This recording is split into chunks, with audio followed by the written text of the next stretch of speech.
Hey nerds, just Jamie here with your friend Claude. And this is Nerd Bomber vs. Movies, the show where two movies fight and we pick a winner. Alright, on today's show we are celebrating the 40th anniversary of the release of the classic E.T. the Extraterrestrial by featuring it up against a film that serves as maybe a more mature adult evolution of the same concept, John Carpenter's Starman from 1984. So let's get into the basics. We'll start with E.T. It was released in 1982. Of course, it was directed by Steven Spielberg, a director who I'm pretty sure does not require that I summarize his career. We have seen him before on the show. He also serves as a producer here, along with early Amblin Entertainment mainstay Kathleen Kennedy. Legendary John Williams, another icon who doesn't require a career review by the likes of us, gives us the score here. The film was written by Melissa Matheson, a screenwriter who actually doesn't have that many credits in her career. She wrote 1979's The Black Stallion. She wrote a segment of the Twilight Zone movie from 1983. She wrote the Indian in the Cupboard adaptation from 1995, along with a few others, but E.T. is by far her most significant work. In the cast, we have Dee Wallace as single mother Mary Taylor. Wallace is actually most well known for being in horror movies such as The Hills Have Eyes, The Howling, Critters, but she's been very prolific with hundreds of acting credits to her name. Next up is Peter Coyote as Government Agent Keyes. Coyote is most well known for this film as well as 1981's Southern Comfort, 1985's Jagged Edge, but like Wallace, he also has well over 100 acting credits to his name. So we have a very experienced adult cast here, but this movie is really all about the kids. Leading the way is Henry Thomas, who was 10 at the time of filming, as Elliot Taylor. Thomas is most well known for this role, and he even brought back the character in a surprisingly touching sequel in commercial form of E.T. a few years ago. But he's been active throughout a long career. He has recently made an impact in Mike Flanagan's well-received horror series, The Haunting of Hill House, the sequel to that, The Haunting of Bly Manor, and an unrelated show called Midnight Mass. Next is none other than Drew Barrymore as Elliot's little sister, Gertie Taylor. She was 6 at the time of filming. She was a child star known for this and Firestarter from 1984. But of course, she would go on to become a big A-list Hollywood star in the 90s, appearing in Ever After, Scream, Charlie's Angels, Never Been Kissed, Boys on the Side, many others. Finally, we have Robert McNaughton as the older brother, Michael Taylor. Robert was older, of course. He was 15 at the time of filming. He didn't have as prolific a career as some of the others in the cast. Handful of movies and episodes of TV such as Newhart, but that's about it. All the kids in the cast do a fantastic job here. With the experienced adults as supports, the kids do a great job carrying the movie. By the way, we actually need to talk about E.T. himself. Of course. Pat Welsh is credited as the voice of E.T. Welsh was a radio soap opera actress born in 1915. Only a couple movies for her. The other big one is another uncredited voice role in Star Wars Return of the Jedi. Carlo Rambaldi, who had worked on the Aliens and Spielberg's Close Encounters of the Third Kind just a few years before this, he designed the look of E.T. as well as the underlying animatronics which were controlled by a team of puppeteers. And there were also 3 actors wearing an E.T. suit at different times. Tamara Day Troe and Pat Ballone were both little people with long-term Hollywood careers. And there was also a 12-year-old boy named Matthew Demerit who was born without legs. A lot of the scenes where E.T. is actually moving around, it's him in the suit. The story for E.T. comes from Spielberg's experiences with an imaginary friend that he created after his parents' divorce. The first script was written by Matheson in 1980, only 2 months after they met. After her and Spielberg met, that is. And it would get some rewrites before being finalized, purchased, and greenlit. In a moment, Claude will talk about the distribution companies, the budget, the box office specifics, and things like that. But suffice it to say, E.T. the Extraterrestrial did very well. It made a huge pop culture impact at the time with novels, picture books, a legendarily bad Atari 2600 game, but there have been comics, toys. The movie had very specifically featured product placement from Reese's. It was a really big deal. And the film's footprint remains to this day. It would get multiple theatrical re-releases across decades. The reunion commercial that I mentioned earlier, and it was accepted into the Library of Congress, and it's widely acknowledged as one of the greatest movies ever made. So E.T. the Extraterrestrial is a major heavyweight contender, so its opponent today has its work cut out for it. Speaking of, let's talk about Starman. As I said, Starman was released in 1984. John Carpenter, director of genre classics like The Fog, They Live, Halloween, Escape from New York, Big Trouble in Little China, many others. He directs here. In contrast to his usual role as an auteur, here he serves as a director for hire, something he wouldn't do often in his career, although longtime collaborator Larry J. Franco did serve as a producer on this movie with him. Bruce A. Evans, a later writer of Stand By Me, joins Reynold Gideon and Dean Reisner as credited writers, having reworked an original script by just Evans and Gideon under original producer Michael Douglas. The score here is by Jack Nitzsche, who started as a producer for the likes of Phil Spector, the Rolling Stones, and Neil Young. He would go on to do film scores such as The Exorcist and One Flew Over the Cuckoo's Nest, so a couple big ones there. Okay, the cast, it's a good one. Starring as the titular Starman, as well as Scott Hayden, is Jeff Bridges. Bridges is another legend on today's show who probably doesn't require a career summary. Tron, The Big Lebowski, True Grit, Crazy Heart, a long list of great performances for sure. Next up is Karen Allen as Jenny Hayden. Allen is, of course, best known as Marion Ravenwood from the Indiana Jones films, but she's had a long, successful career beyond that franchise in this movie as well.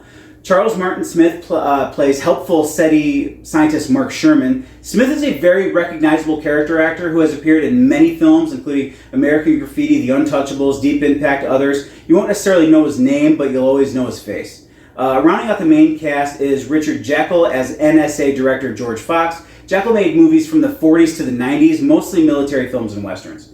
The production of this movie includes some interesting elements. Columbia had 2 movies in development with very similar plots at one time. The other was actually titled Night Skies. The company decided to drop that film, favoring the more mature story of Starman over the more Disney-like qualities of Night Skies. Well, from a financial standpoint at least, this was not a good move. Night Skies would later be picked up and renamed to E.T. the Extraterrestrial. When Claude goes over the tail of the tape again, you'll see why the company may have regretted that decision.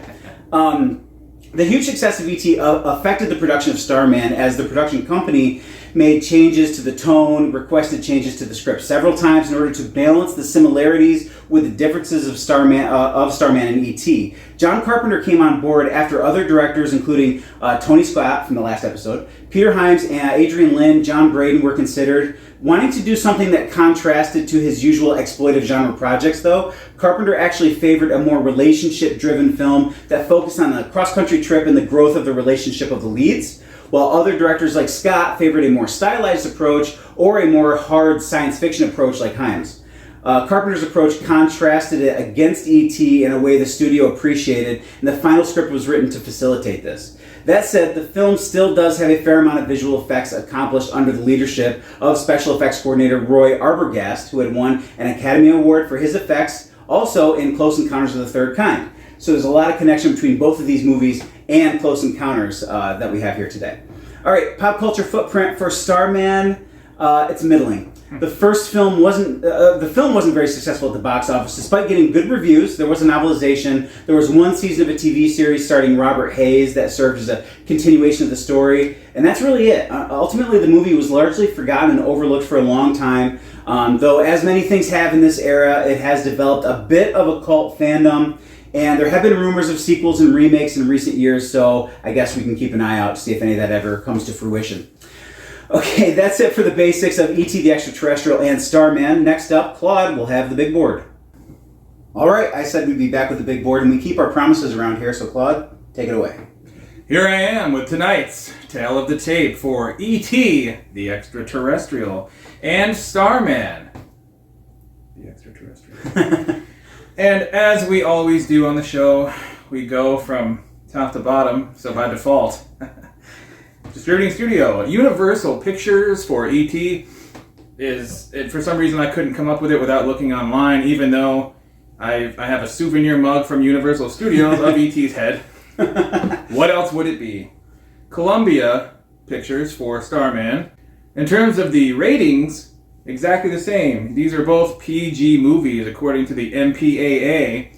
And even though this is right around the time that PG-13 came into play, these are classical PG movies where they're not so tamed down for children. They are real movies. I feel like we lost that a little bit in the days beyond.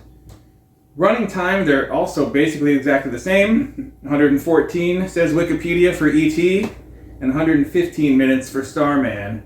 And as often happens for me and my perceptions of running time, even though E.T. is technically shorter, it feels longer to me.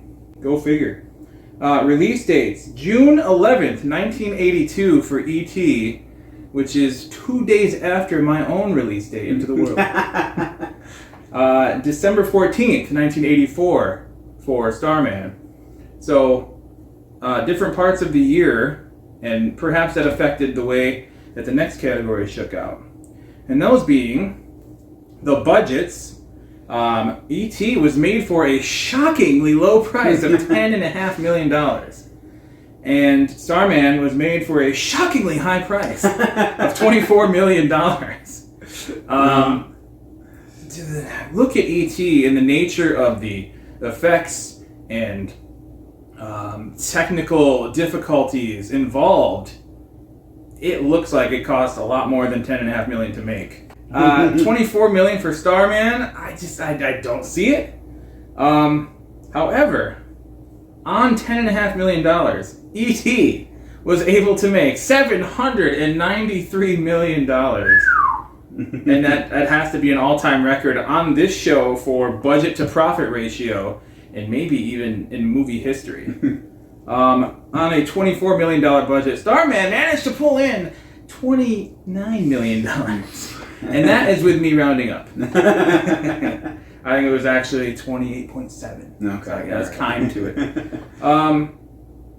That is surprising to me. E.T.'s smash success is not so much a surprise, but Starman's breaking even kind of is. Quite the interesting tale of the tape. And that was this one. All right, we'll be back with some real scores. All right, we're back with our first set of scores. E.T. is up first, and so am I. Boom, there we have it. 7.57, 8.5. Visuals, I give a 7.5. Now, I go back and forth on E.T. a lot. We were discussing off camera. I've never actually been a big fan of the visuals of the movie E.T. And I'm not talking about the puppetry of the alien or the performances therein, or the special effects and the ship and the way that it's shot. I think that maybe I was under the influence of the movie's real-life interpretation of the 80s, because when the movie was made, it really was the 80s. And so, because... The early 80s. Yeah. So in pop culture, the 80s have become synonymous with sort of bright colors and neon and all that sort of thing. But if you lived through the 80s, most of it was not that at all. Right. It was drab yellows and browns and oranges all the way through. And none of these the bright versions. So I think I was always kind of turned off by E.T. because it definitely showed that reality. But I think, I don't want to steal the thunder of what you said too much, but I mean, you mentioned that it was kind of in contrast. Yeah. It was to illustrate the normalness of their life. So I think that it actually works upon further sort of analysis. That's what I come to. So I think like, okay, given that this was done sort of with intent, with purpose, that boosts it a little bit up, or it boosted up a little bit more than maybe what my initial instincts would have been. And of course, you can't fault, again, like I mentioned, you can't fault the visual effects that are used, or the special effects, puppeteering and animatronics and all that stuff is stellar. So 7.5 I come away with for visuals. Performance is 7. Very good. But again, we are talking about child actors here. You know, there is kind of a curve you can grade them on. They do a really good job. The character of Elliot comes off very, very real, very true. And there are some deep emotional scenes there that are well pulled off. So you can't really fault that, but it is a movie that is being carried by kids, and sometimes there are limitations there. And you also have to give a little bit of credit to the fact that one of the main characters is performed, but it's not it's not an actor perform. I shouldn't even say it's not an actor performing, because that could be taken the wrong way by the performers that are doing the job of E.T. itself. So you have puppeteers, you have actors in the suits, as I mentioned earlier, so they get some credit. So, but for the most part, a lot of the adult characters also, they are cast into a role, and they play mostly a specific kind of stereotype. Not necessarily the parent, the mother, but a lot of the others do. So they are fulfilling a role, building a foundation. As I said, the very experienced adult actors in this movie set a foundation so the kids are safe to do what they need to do, and the kids do it well. So 7 is a good score. It's a good score in our rubric. 7 is good. Writing, 8.5. The writing is stellar. There's a lot going on here. I hadn't seen E.T. before my rewatch in a long, long time. And what I didn't realize going back as a child is how this is an allegory for grief, a lost parent. Right.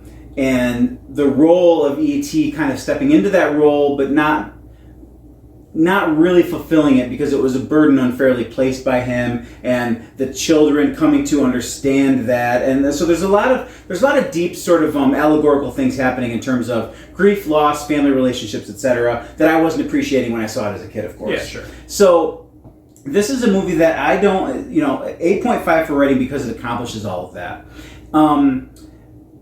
I think this is a movie that I did not have a lot of nostalgia for. This movie is not tainted by my nostalgia for it because, again, I wasn't understanding a lot of that writing when I saw it. I wasn't a fan of the visuals when I saw it. When you're 5 or 10 or even 12, 15, if you're not appreciating some of those things, I don't think you're necessarily going to connect with the movie, and I never did connect with it. Yeah. Later on in life, when I have seen it as an adult, including the most recent rewatch, I've come to appreciate things more, and it gets a big boost. If you had asked me to assign these grades 15 years ago, I would have said like E.T.'s overrated and it gets low scores. But 3s. Yeah, I don't know about 3s. We're not in a ROTOR territory. But I think like upon sort of a mature viewing with maybe a different perspective, with a family of my own, kids, etc., I think that helps a lot understand a lot of the narrative points that the movie is trying to accomplish, and does so. So that's my scoring. Visuals, 7.5. Performances, 7. Writing, 8.5. Claude, you're up. Well, I will be the yang to your yin in that I have nothing but nostalgia for this movie. And I am absolutely biased and tainted by that. As far as a movie having an impact on me personally, this should be 10-10-10. I don't think any other movie in my life has impacted me as much as E.T. has. That's why we have rules about our scoring. Right. However, for objective scoring, we have visuals. I gave them an 8.5.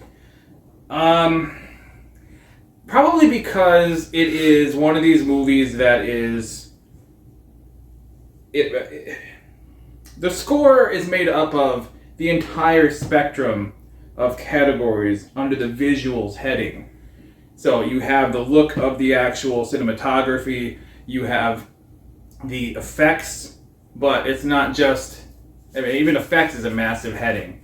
You have on-screen visual effects, you have practical effects.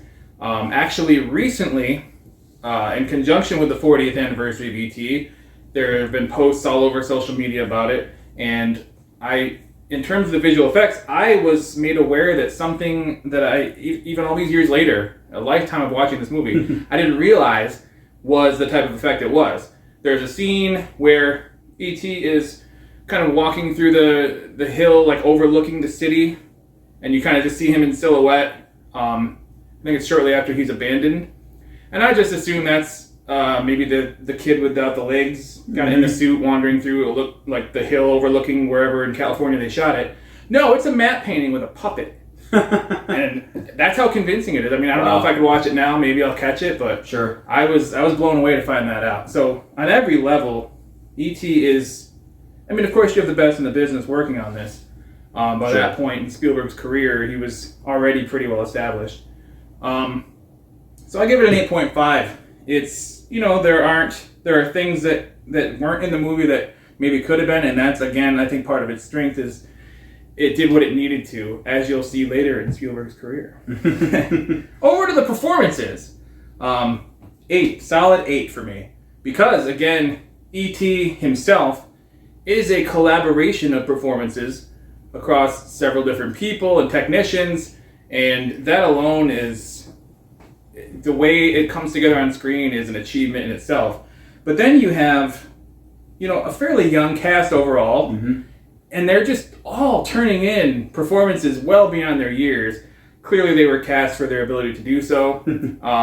Perhaps my score is a little bit influenced by recently rewatching Henry Thomas's Audition, and it's one of the most infamous auditions that you can find out there. It was so impactful that Spielberg gave him the job on the spot. Just the way he was able to emote and just affect the heartstrings of the audience. And I believe it was Ron Howard that actually had reading with him. So just even as a child, those performances from everybody involved, I just believed that it was real, when I first saw this. E.T. is also the first movie I ever saw in the theater, and the first movie that ever scared the crap out of me.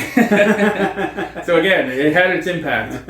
I've been watching it for a long time, always had a love-hate relationship, and I think a lot of the impression it left on me is due to the performances across the board. The E.T. puppeteers and technicians, the kids, even the adult actors are very, very effective in this movie.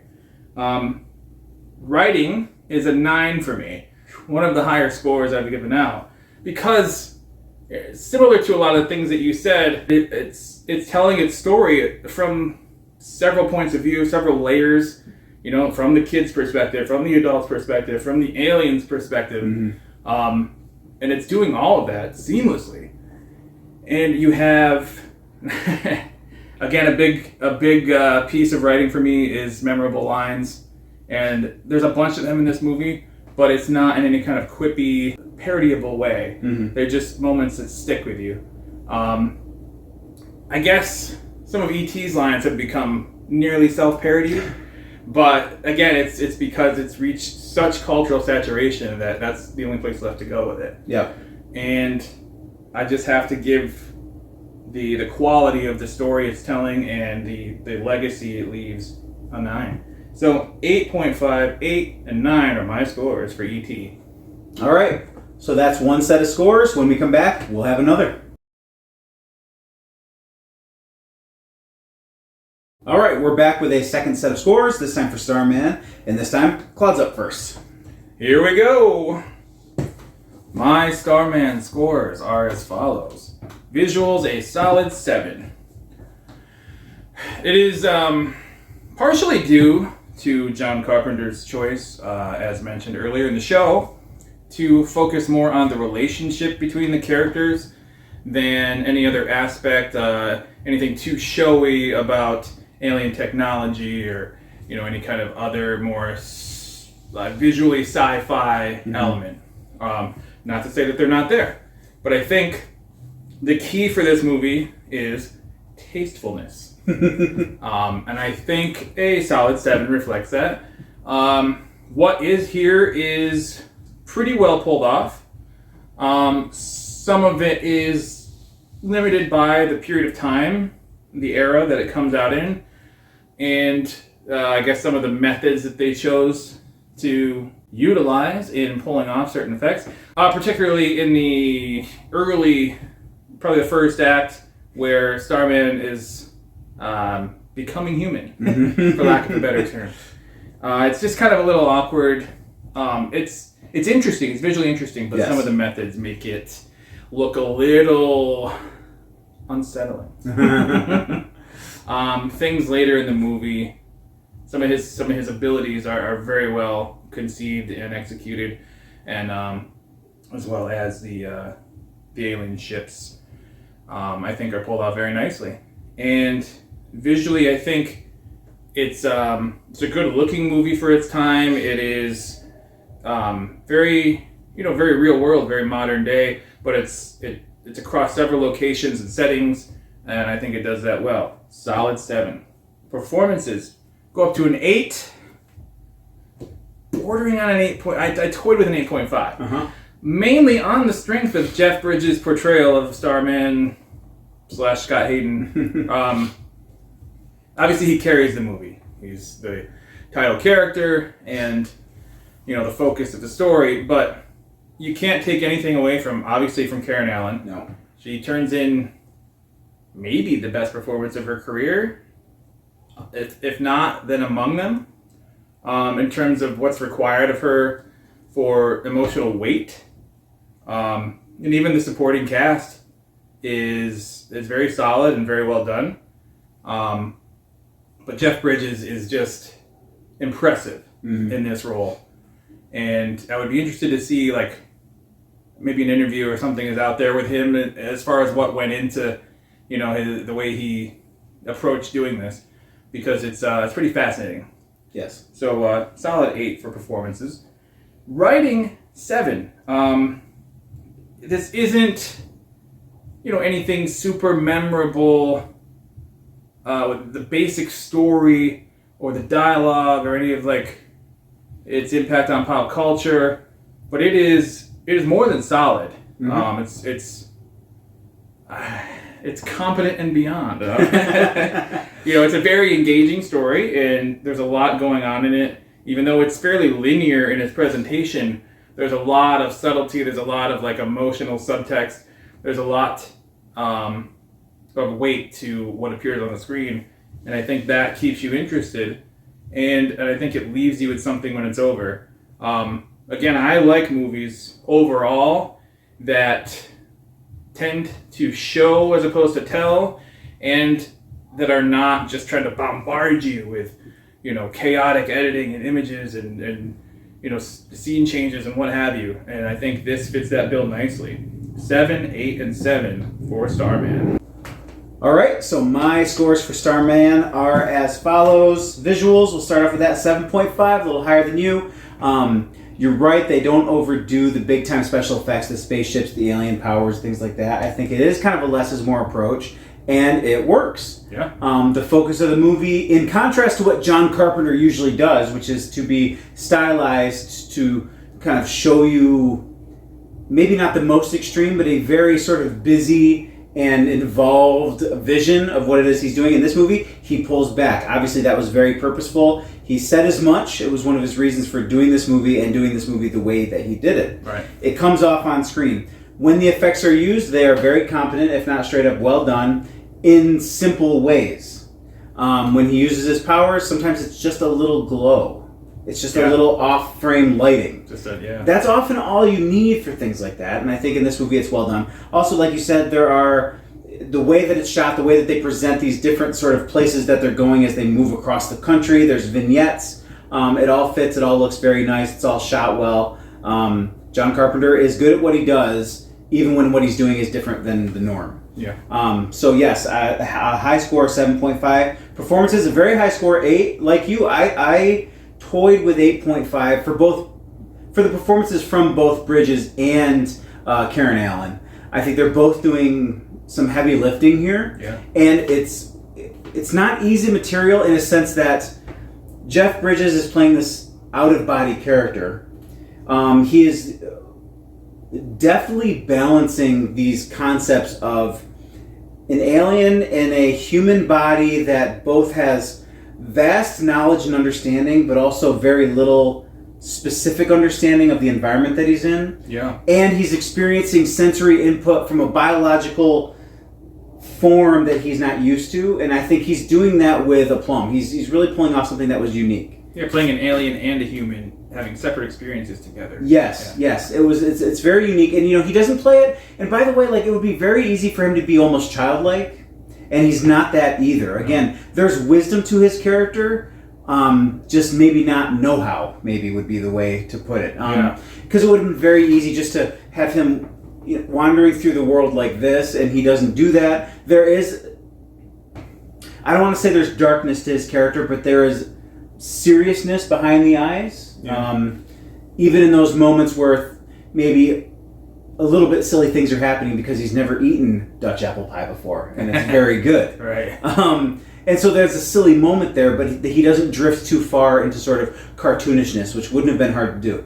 Karen Allen is doing a lot of emotional heavy lifting, both in the sense that her character is grieving, but also that they are managing to create chemistry between these two characters when, again, Jeff Bridges' character is almost almost childlike, Yeah. wise, but unknowledgeable. So like, it would have been, again, very easy to play that childlike and then have this adult woman character still falling in love. That would have been strange. Yeah. She's managing, they're both, really, so they both deserve credit. They're creating this emotional connection. They're creating this chemistry between them, even though one of them is not even fully able to understand what that is. And that's expressed both verbally and non-verbally. Right. And even the physical performance, again, of Bridges, not known as like a great physical comedian or actor or anything like that, it's very subtle the way he is a creature learning how to use this new biology. Yeah. How simple things like how to look and how to turn, how to smile. Again, you can play these things off for laughs, and sometimes it can be a little bit funny, you get a chuckle out of you. But there's a seriousness behind what he's doing. So like, all the credit in the world to Jeff Bridges for this, because it could have been silly and it wasn't. Right. But Karen Allen as well. Writing 7, a little bit of a downgrade. The movie does drag a little bit in the 5th, 8th. I don't know. I don't want to say it's not first or second or third act. No full act of the movie falls apart, but I'd say like the transition between the second and third act, things start to slow down a little bit, and it starts to maybe feel tedious. Might come off too strongly. Again, 7 is a good number, Yeah. but there are moments in that where I'm thinking like they could have shaved a little bit off here, and the movie would have been maybe a little bit tighter. Yeah, that's fair. So a little bit of a downgrade for that, but again, the writing overall still a good score. 7. It's a good concept. There's a reason that this concept worked for hundreds of millions of dollars in E.T. There was just some things about Starman that I guess didn't appeal to the public at that time. But it's well written, it's well performed, and it looks great. 7.5, 8, and 7. And if I may interject for a moment, Please do. I thought it was prescient and interesting that today happened to be the day that you ended up wearing a muscle shirt, because your tattoo is the reason that Starman came to Earth. The Voyager record. I'm not going to go into it. Carl Sagan. There's a gold-plated record on the Voyager space probe. There are 2 Voyagers. They are currently leaving our solar system and will continue going for a long, long time, and they will go a long, long way. Pasted onto the Voyager is a gold-plated record that has a lot of information about humanity on it. Languages, our coordinates based on nearby pulsars, a lot of things like that, musical sounds, animal sounds, and it's all on a record. Now, the record is real. It can really be played, and it will really give you this information. The act of putting it on the probe was symbolic. Sure. But the catalyzing moment of this movie is that an alien species actually finds the record. Right. And that's how Starman ends up on Earth. So it is important, and that's a good point. Yeah. It's also not something I've seen, and maybe it does exist, but I haven't seen other movies take advantage of that either. Yeah, that's true. The closest I can think of is Star Trek: The Motion Picture. Right. Voyager is Voyager 6, which is a made-up Voyager that was sent later that never actually got sent. So that's 2 sets of scores. If you're doing the math in your head, you can see who's going to win. But nevertheless, we're going to tabulate. We're going to get the big board back out and show you what happens. All right, once again, the big board is out, and we have our final score. You can see E.T. comes away with the win with a score of 8.08 to Starman's very respectable 7.42. Any immediate thoughts or reactions to this score? Not surprising. Maybe surprising, not surprising in terms of who won. Sure. But maybe surprising in terms of just how well Starman did. Mm-hmm. I have seen this movie maybe twice since my initial several viewings as a child and getting really into it. And I'd say it really, really holds up. I would totally agree with that. I had seen E.T. many times, maybe not many times, but several times as a kid. And then, as I mentioned earlier, I grew to have a different and maybe more mature opinion and perspective on it when I saw it again in more recent viewings. Starman I had never seen until the viewing that we had for this episode of the show. And I was impressed. I had always steered clear of it because I have a thing with fish out of water presentations sometimes. I get cringy. I don't always like that kind of stuff. But as we discussed, the performances in this movie are so good that it carries the film. And it doesn't need to be over the top. Because that was the other thing I kind of thought I wanted out of something like that, was something a little bit more bombastic. Because I did have a sense that it wasn't that. Right. And again, that was something that maybe as a kid or a teen, I kind of stayed away from it for that reason. But having watched it now, I think it's a great movie, and definitely an overlooked one. But clearly, E.T. is considered, as I mentioned, by many, many, many people and organizations and publications to be one of the greatest movies ever made. And so it's hard to stand up to that kind of a contender. But Starman does well, and both movies are good and totally worth seeing if you haven't, or rewatching if you have. Absolutely. All right, well, I guess that'll do it for this episode of Nerd Bomber versus Movies. You can find us here on YouTube. Obviously, you already have. We also have a podcast called the Nerd Bomber Podcast. That can be found on Instagram at Nerd Bomber Pod, and on there you can find links to the actual podcast, to our individual pages, and all the things that we do and put out into the world. I've been Just Jamie. I've been your friend Claude. And until the next battle, Aloha. Please deposit litter in trash receptacles as you exit the auditorium. The perfect gift for any occasion, gift certificates are available at the box office. Thanks for visiting with us. Buckle up and drive safely. See you next week.